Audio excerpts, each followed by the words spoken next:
ಜೀವರಕ್ಷಕ ವ್ಯವಸ್ಥೆ ಇರುವ ಆಸ್ಪತ್ರೆಯಲ್ಲೇ ಸ್ವಚ್ಛತೆ ಹಾಗೂ ಸುರಕ್ಷತೆ ಕೊರತೆ ಕಂಡುಬಂದಿದೆ ಎಂಬ ಆರೋಪ ಕೇಳಿಬಂದಿದೆ. ಪಾವಗಡ ಸರ್ಕಾರಿ ಆಸ್ಪತ್ರೆಯ ಆಕ್ಸಿಜನ್ ಘಟಕದ ಸುತ್ತಮುತ್ತ ಕಸ, ಧೂಳು ಹಾಗೂ ಗಿಡಗಂಟಿಗಳು ಬೆಳೆದಿರುವುದು ಸಾರ್ವಜನಿಕರ ಆಕ್ರೋಶಕ್ಕೆ ಕಾರಣವಾಗಿದೆ. ಹೌದು, ಪಾವಗಡ ಸರ್ಕಾರಿ ಆಸ್ಪತ್ರೆಯ ಆಕ್ಸಿಜನ್ ಕೊಠಡಿ ಸುತ್ತಮುತ್ತ ಸ್ವಚ್ಛತೆಯ ಕೊರತೆ ಎದ್ದು ಕಾಣುತ್ತಿದೆ.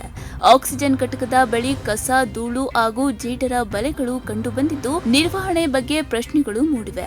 ಇದಲ್ಲದೆ ಜನರೇಟರ್ ರೂಮ್ ಸುತ್ತಮುತ್ತ ಗಿಡ ಗಂಟಿಗಳು ಬೆಳೆದು ನಿಂತಿದ್ದು ಟ್ರಾನ್ಸ್ಫಾರ್ಮರ್ ಬಳಿಯೂ ಕೂಡ ಇದೇ ಪರಿಸ್ಥಿತಿ ಇದೆ ಎನ್ನಲಾಗಿದೆ. ಇದರಿಂದ ಸುರಕ್ಷತೆಗೆ ಧಕ್ಕೆ ಉಂಟಾಗುವಂತಹ ಆತಂಕವನ್ನ ಸಾರ್ವಜನಿಕರು ವ್ಯಕ್ತಪಡಿಸಿದ್ದಾರೆ. ಇದಾದರೆ ಒಂದು ಸ್ವಲ್ಪ ಬಿಲ್ಡಿಂಗು ಡೆನೋವೇಷನ್ ಇತ್ತಲ್ಲ, ಇಷ್ಟು ದಿನ ಯೂಸ್ ಮಾಡಿಲ್ಲ ಇದನ್ನು. ಅದನ್ನು ಮಾಡಿಸ್ತಿದ್ವಿ. ಈಗ ಸದ್ಯಕ್ಕೆ ಒಂದು ತಿಂಗಳು 2 ತಿಂಗಳಿಂದ ಮಾಡಿಸಿಲ್ಲ ಅದನ್ನು. ಈಗ ಹಾಸ್ಪಿಟ್ಲಲ್ಲಿ ಸುಮಾರು ಜನ ಡೆತ್ ಆಗಿದ್ದಾರೆ. ಹೌದಣ್ಣ, ಅದಕ್ಕೆ ಅಣ್ಣ ನಾವು ಸಮಯದಲ್ಲಿ ನೀವು ಸ್ವಚ್ಛತೆ ಇಟ್ಕೊಂಡಿಲ್ಲ. ಇಲ್ಲ ಇದು ನಮ್ಮ ತಪ್ಪಾಗಿದೆ. ಈ ಸತಿಯಿಂದ ನಾವು ಎಲ್ಲ ನೀಟಾಗಿ ಇದು ಮಾಡ್ಕೊತೀನಿ ನಾನು. ಅಲ್ಲ, ರೂಮಲ್ಲಿ ಎಣ್ಣೆ ಬಾಟಲ್ದು ಗ್ಲಾಸು ಎಲ್ಲ ಅದು ಎಣ್ಣೆ ಬಾಟಲ್ದಲ್ಲ ಅಣ್ಣ, ಅದು ನೀರು ಗ್ಲಾಸು. ಅವಾಗ ಅಲ್ಲೇ ಇದ್ವಿ ನಾವು, ಅಲ್ಲೇ ಮಲ್ಕೊಂತಿದ್ದು. ಅವಾಗ ನೀರು ಕುಡಿಯೋಕ್ಕೆ ಅಲ್ಲಿ ಇಟ್ಕೊಂಡಿದ್ವಿ. ಒಂದು ದೊಡ್ಡ ಕ್ಯಾನ್ ಇತ್ತು, ಆ ಕ್ಯಾನಲ್ಲಿ ಇಟ್ಕೊಳಕ್ಕಾಗಲ್ಲ, ಕುಡಿಯೋಕ್ಕೆ ಬೇಕಲ್ಲ, ಆ ಗ್ಲಾಸ್ ಅದಕ್ಕೆ ತಂದು ಇಟ್ಕೊಂಡಿರೋದು. ಒಂದು ಆಕ್ಸಿಜನ್ ರೂಮು ಡೈಲಿ ಕ್ಲೀನ್ ಮಾಡಬೇಕು. ಓಕೆ ಅಣ್ಣ, ಆಯ್ತು. ಮಾಡಿಲ್ಲ ಅಣ್ಣ, ಏನೋ ಒಂದು ಇದಾಗಿದೆ, ತಪ್ಪಾಗಿದೆ, ಮಾಡಿಲ್ಲ. ಇನ್ಮೇಲೆ ಮಾಡಿಸ್ತೀನಿ ನಾನು.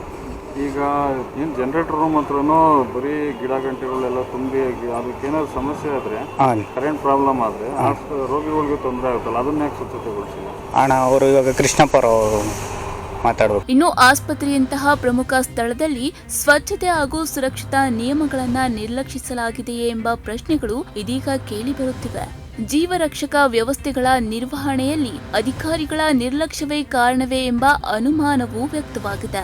ಆಸ್ಪತ್ರೆ ಆವರಣದಲ್ಲೇ ಇಂತಹ ಅವ್ಯವಸ್ಥೆ ಇರುವುದು ಆತಂಕಕಾರಿ. ತಕ್ಷಣ ಸ್ವಚ್ಛತಾ ಕಾರ್ಯ ಹಾಗೂ ಗಿಡಗಂಟಿ ತೆರವು ಮಾಡಬೇಕು. ಜಿಲ್ಲಾ ಆರೋಗ್ಯ ಇಲಾಖೆ ಹಾಗೂ ಸಂಬಂಧಪಟ್ಟ ಅಧಿಕಾರಿಗಳು ಸ್ಥಳ ಪರಿಶೀಲನೆ ನಡೆಸಿ ಅಗತ್ಯ ಕ್ರಮ ಕೈಗೊಳ್ಳಬೇಕು ಎಂದು ಸಾರ್ವಜನಿಕರು ಒತ್ತಾಯಿಸಿದ್ದಾರೆ.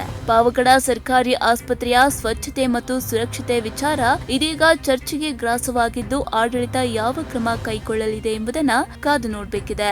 ಅರುಣ್, ಪ್ರಗತಿ ಟಿವಿ, ಪಾವಗಡ.